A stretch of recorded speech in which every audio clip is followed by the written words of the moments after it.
la Orden del Cisne, los Caballeros y Damas de la Virgen Kundalini y el Cristo Sol Glealstémalas y los Vestales con Arcano Asf.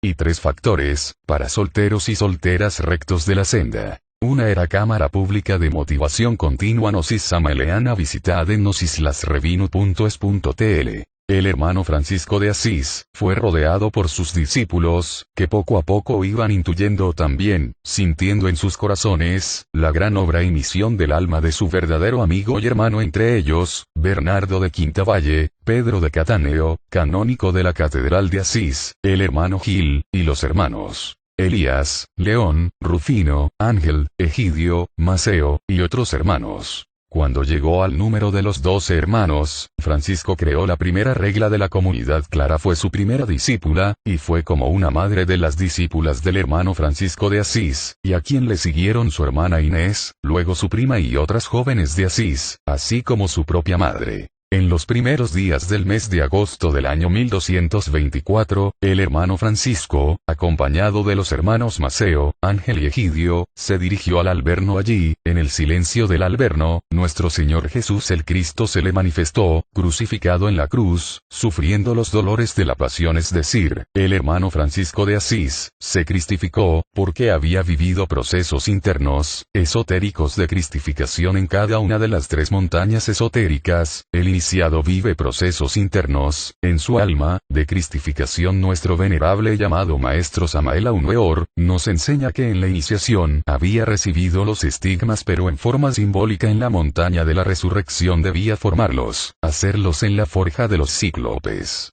San Francisco de Asís, ya había trabajado en existencias anteriores, con los 3 factores. En su reencarnación como Francisco de Asís, practicó el arcano de la transmutación sexual, en las dimensiones superiores, con una sacerdotisa, que en términos orientales es llamada una Dakin, y así lo enseña textualmente nuestro venerable llamado Maestro Samael Aun Weor. Bueno, en el Tíbet se habla mucho de las Dakinis, y algunos monjes que en el mundo físico no tienen esposa sacerdotisa, se han desposado con Dakinis. Señoras que andan por las nubes, se dice. Extrañas señoras, por cierto. No. Que vuelan por las nubes. Esas son las Dakinis, son ciertas criaturas muy especiales. Bueno, viven en el astral, y en el mental, y en el causal, y en todas partes. Obviamente, aquellos monjes se han desposado con ellas, han realizado todo su trabajo esotérico con ellas, han trabajado en la 9ª esfera con ellas. De manera que entonces, eso es posible. Para que un hombre pueda recibir por sacerdotisa una Dakini, tiene que haberse purificado mucho, haber eliminado muchísimos agregados psíquicos. Luto en la bandera gnóstica. Hallaron el camino. Los 2 maestros desencarnados hallaron el camino, se metieron por la puerta estrecha, el sexo, y llegaron al círculo secreto. Los 2 maestros desencarnados recorrieron el camino de Pedro y trabajaron con la dura piedra filosofal, el sexo, y en gran parte acabaron con Judas, el yo, y recorrieron buen trecho del camino de Juan, el verbo.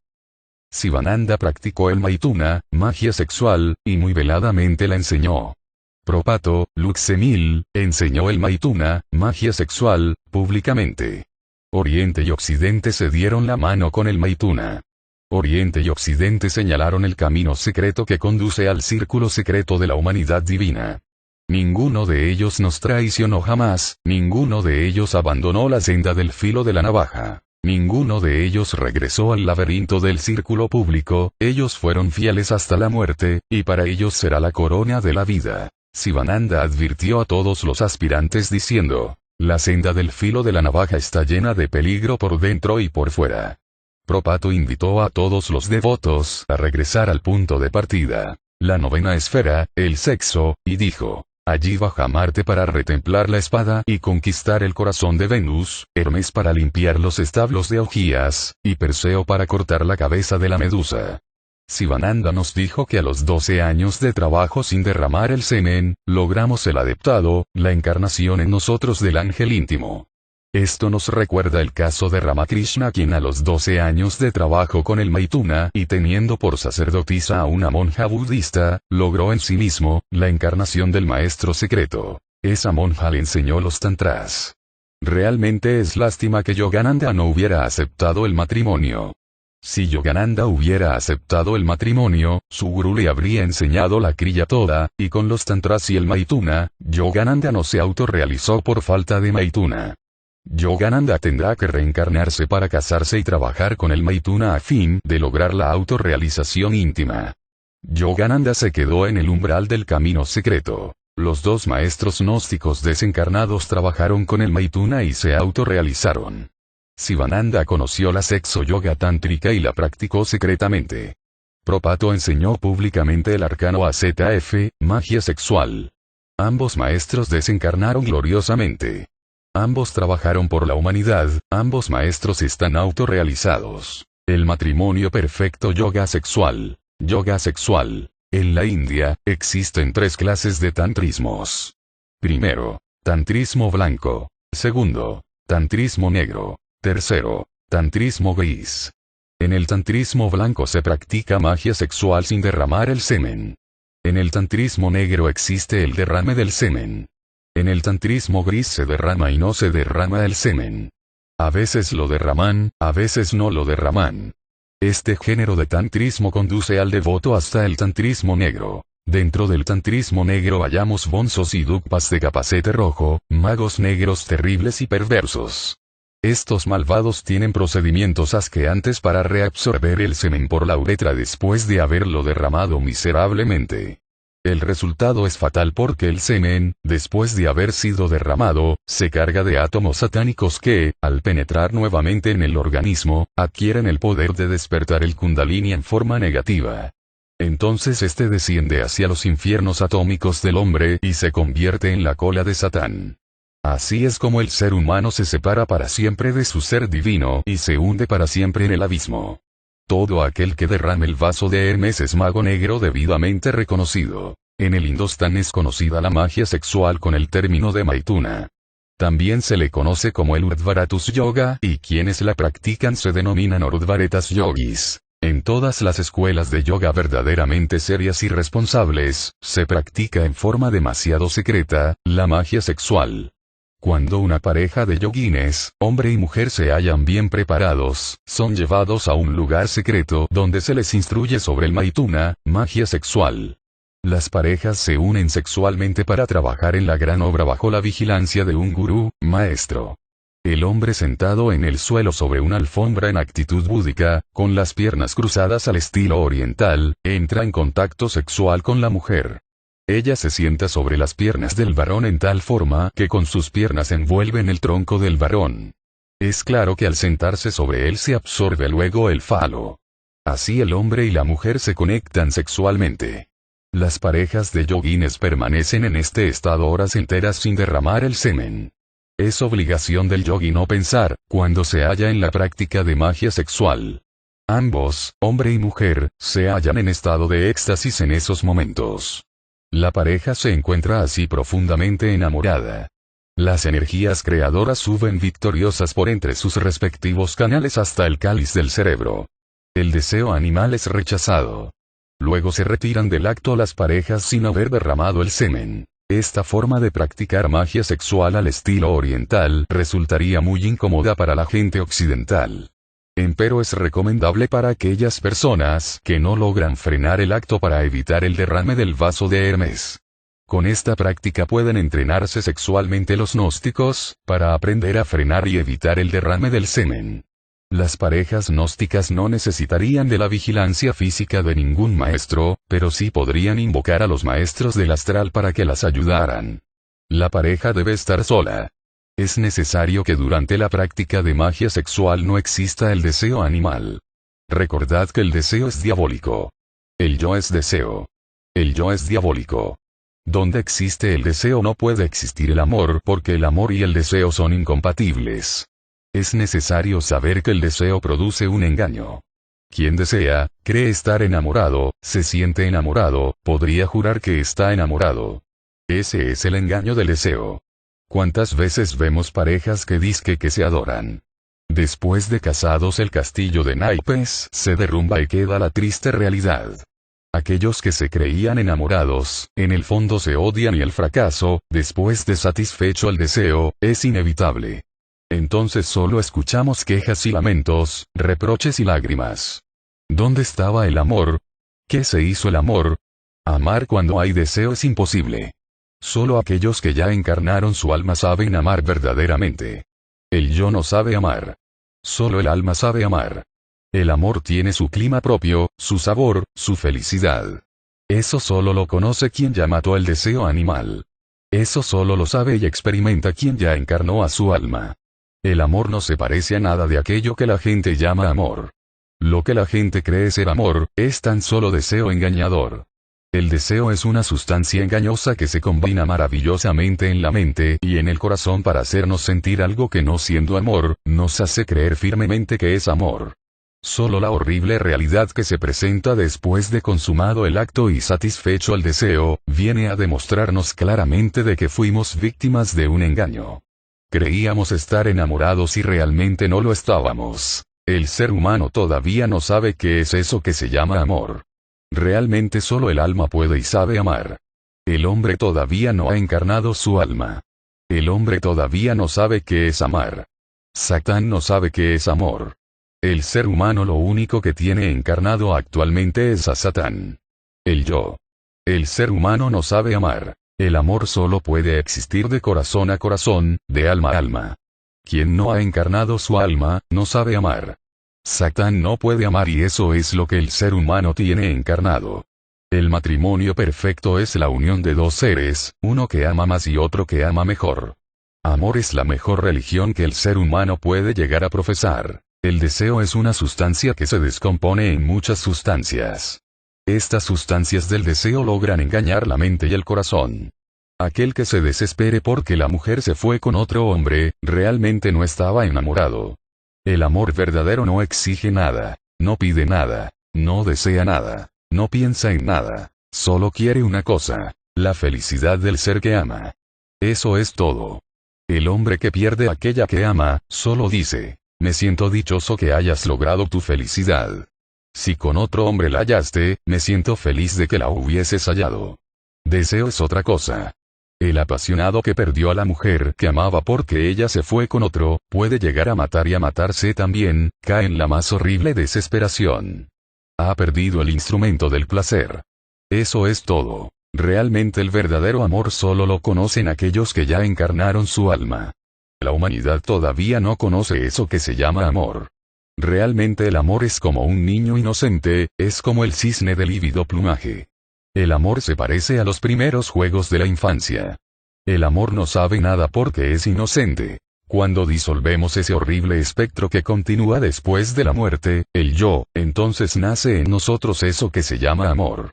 Al llegar a ese estado, recobramos la inocencia perdida. Actualmente el ser humano solo tiene encarnado un embrión de alma.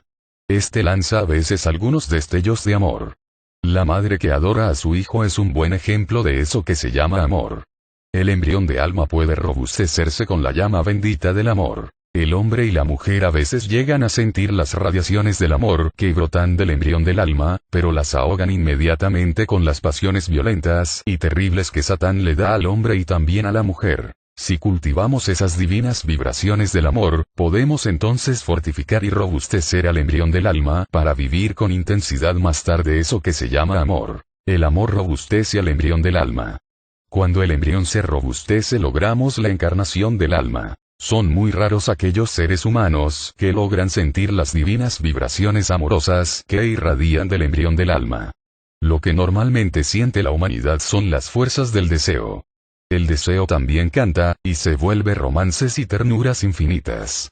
El deseo es el veneno más engañador que existe en todo el cosmos. Todo aquel que es víctima del gran engañador, podría jurar que está enamorado. Hombres y mujeres, os invito al amor. Seguir las huellas de aquellos pocos que en el mundo han sabido amar. Dioses y diosas, amaos entre el encanto nupcial del paraíso. Dichosos los seres que se aman verdaderamente.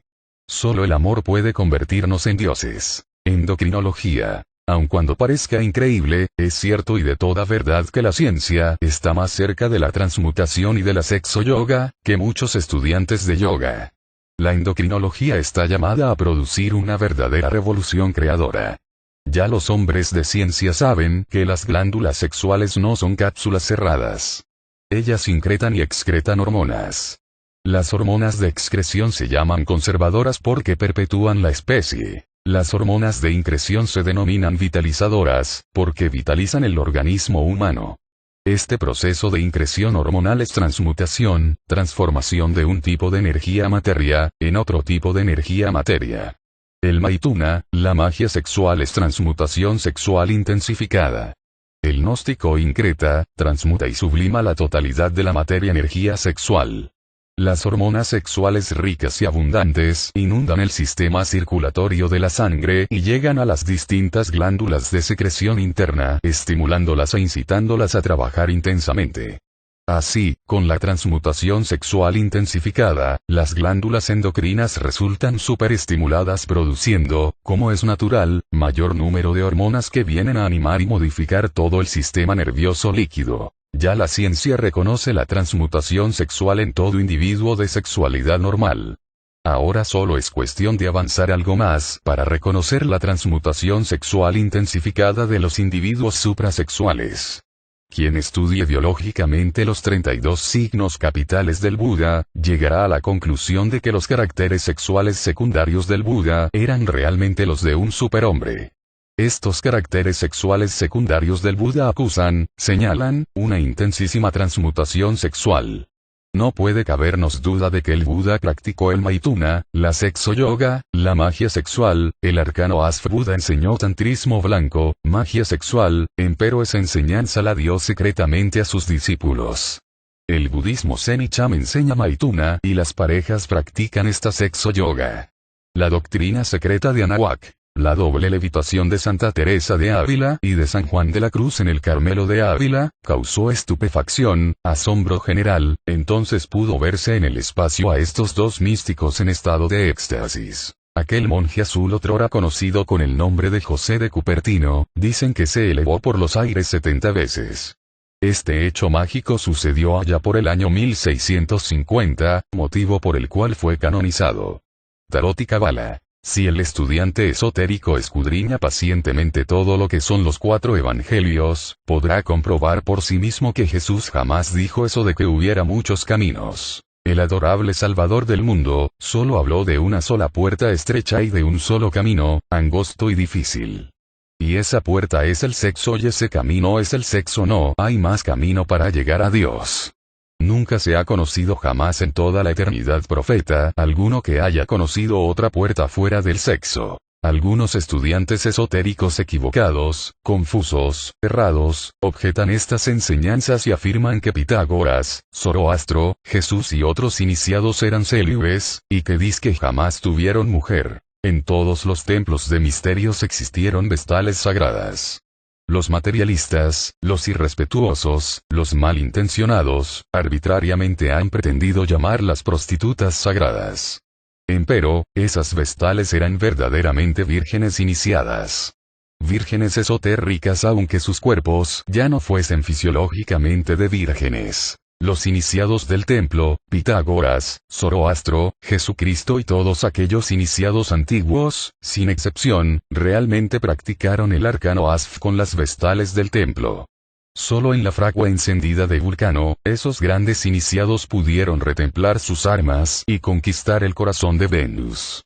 Los misterios mayores. Capítulo 37. Capítulo 37. La Sagrada Familia huye a Egipto. Habiendo nacido Jesús en Belén de Judá, tal como lo habían dicho los profetas, se reunió el colegio de iniciados en el palacio de Herodes, en un gran salón del palacio con el objeto de comunicarle al monarca el nacimiento espiritual del Salvador del mundo. Herodes era un hombre de mediana estatura, cuerpo delgado y esbelto, rostro sonrosado y juvenil, vestía con túnica a la usanza de la época y cubría su cabeza con brillante casco de guerrero. Herodes, sentado ante su mesa de trabajo, escuchó el informe de los iniciados del templo, pero no creyó en él, no admitió que Jesús fuese el Mesías prometido y lleno de argumentos, rechazó indignado el informe de los iniciados. Jesús dijo a Herodes: «Tú eres Justiniano. Tú eres justo. Lo que pasa es que nunca has gustado de mí».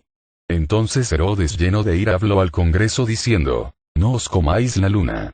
Con esto quiso decir Herodes que no se debería abandonar el culto lunar. Todas las religiones de raza son lunares, la religión judía es lunar. Herodes era totalmente conservador y como tal defendía la tradición conservadora judía. Herodes defendía la vieja casta sacerdotal del pueblo de Judá. Herodes rechazó al Salvador del mundo. Esta reunión en el palacio de Herodes fue trascendental. En ese congreso iniciático, se anunció el nuevo periodo de desenvolvimiento solar crístico del mundo.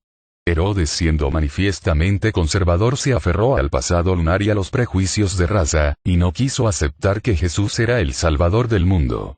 Este congreso de iniciadores resultó un fracaso. Entonces Herodes mandó matar a los iniciados, ordenó a sus soldados matar a los niños. A los iniciados se les llama esotéricamente niños, así pues los niños son los iniciados que hizo matar Herodes. Los soldados anduvieron por las calles de Belén matando a los iniciados. Así se cumplió la profecía de Jeremías, que dijo: voz fue oída en Rama, grande lamentación, lloró y gemido. Rachel que llora a sus hijos. Y no quiso ser consolada porque perecieron. Jesús logró salvarse y entonces huyó a la tierra de Egipto. Esto fue en el invierno y llovía mucho. Jesús tuvo que soportar heroicamente las inclemencias del tiempo. Cuando esto sucedía allá, José y María eran ancianos, ellos sufrieron mucho por su hijo Jesús. La Sagrada Familia viajó por tierra y agua para llegar a Egipto. Capítulo 38. Capítulo 38. Jesús en Egipto. En la tierra de Egipto Jesús ingresó como estudiante de misterios en una pirámide, y una vestal de blanca túnica, le entregó los primeros papiros para que estudiara. Los árboles del Edén son dos: el árbol de la ciencia del bien y del mal, y el árbol de la vida. El árbol de la ciencia del bien y del mal es el sexo. El árbol de la vida es el ser. Toda verdadera doctrina cultural tiene que estudiar detenidamente estos dos árboles, porque el estudio de un árbol con el olvido del otro, da un conocimiento incompleto e inútil. ¿De qué sirve estudiar al ser si no conocemos el sexo? ¿De qué sirve estudiar el sexo si no conocemos al ser? Ambos árboles son del Edén y hasta comparten sus raíces. Estas son las dos grandes columnas torales de la logía blanca: sabiduría y amor.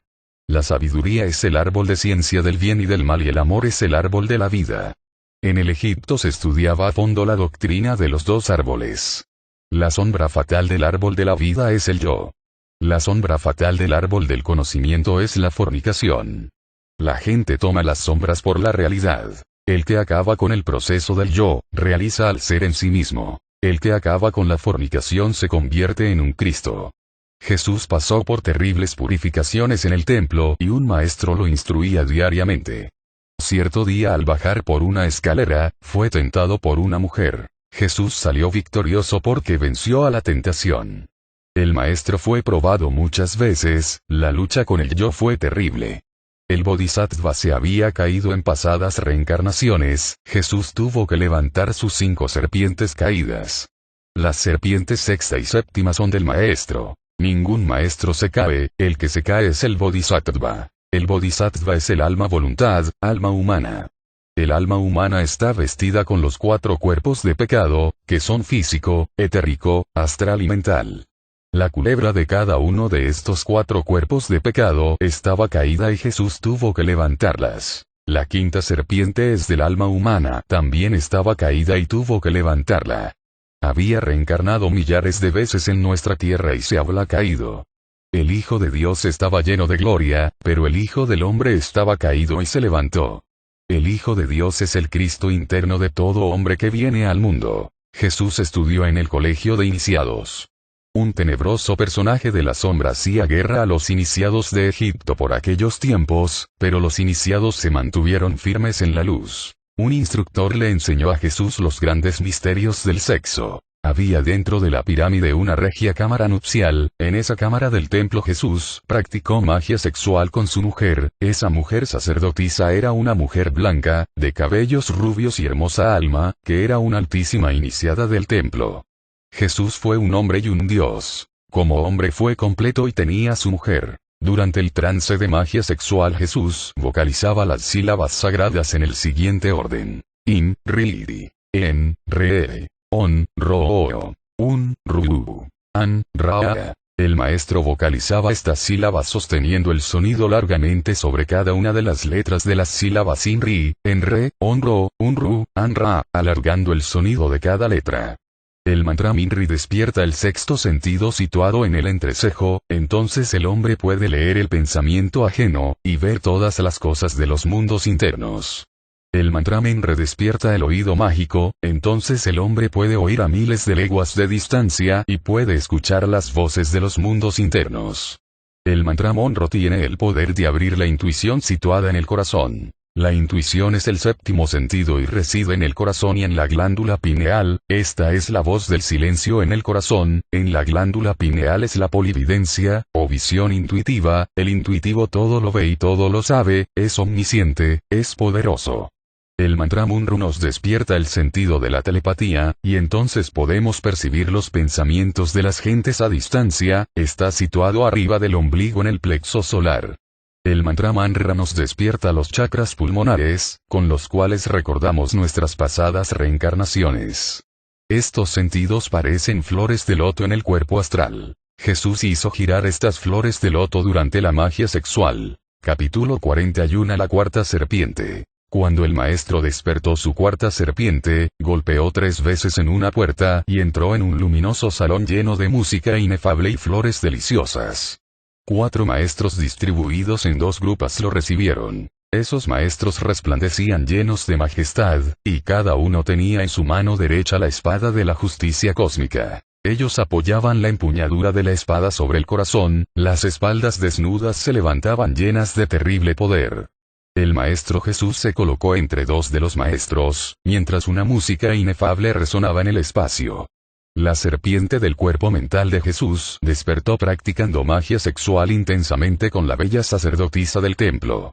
Sin la mujer no se consigue nada y la mujer sin el varón no consigue nada. Con la magia sexual se consigue todo, no hay como la dicha del amor.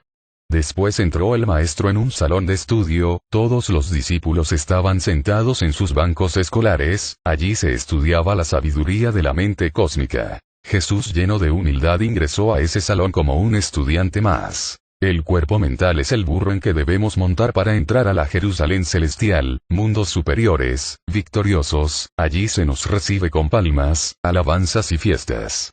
El cuerpo mental es un cuerpo material, denso. Los 4 cuerpos de pecado físico, etérico, astral y mental, son materiales. La mente es el animal más rebelde que tenemos dentro, y tenemos que crucificar esa mente en el altar del sacrificio. La mente es la guarida del deseo y de la maldad. Capítulo 42. La voluntad Cristo solo sabe obedecer las órdenes superiores, respeta el libre albedrío de los demás, no ejerce coacción sobre los demás ni siquiera por juego, porque eso es magia negra. En el mundo de la voluntad del alma se crucifica para salvar a la humanidad. El ascenso de la quinta serpiente por la médula espinal del alma voluntad es muy lento y difícil. Cuando la quinta serpiente llegó hasta el quinto centro sagrado del corazón, entró el Buda Jesús de Nazaret en un sagrado recinto. Una gran iniciada egipcia dijo: al maestro se lo pelean mucho. En verdad, hermanos míos, todas las sectas, religiones y escuelas se lo pelean mucho. Luego entró el Maestro Jesús en un gran salón del templo. Allí había varios ancianos maestros, practicando magia sexual con sus mujeres, luchaban heroicamente esforzándose por levantar su quinta serpiente. Un gran hierofante sonreía contemplando a los venerables ancianos. La magia sexual es el secreto indecible del gran arcano. En Egipto aquellos que se atrevían a divulgar el gran arcano eran condenados a pena de muerte. Se les cortaba la cabeza, se les arrancaba el corazón, y sus cenizas eran arrojadas a los 4 vientos. En la Edad Media aquellos que divulgaban el gran arcano eran muertos, ya por las camisas de Nesús, el puñal, el veneno o el cadalso.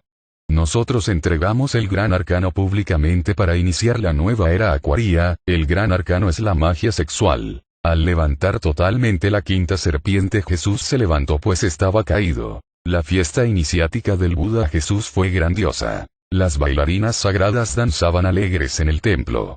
La música y las danzas sagradas encierran claves de inmenso poder oculto. Adorando a la mujer, amándola y practicando con ella magia sexual, fue como el alma Jesús se levantó en Egipto. Las serpientes sexta y séptima no necesitó levantarlas porque esas son del maestro interno y él nunca se cae, quien se cae es el alma humana, o bodhisattva del maestro. En esta edad negra hay muchísimos bodhisattvas caídos. Uno de ellos es el Andramelech convertido en horrible demonio que hoy está encarnado en la China.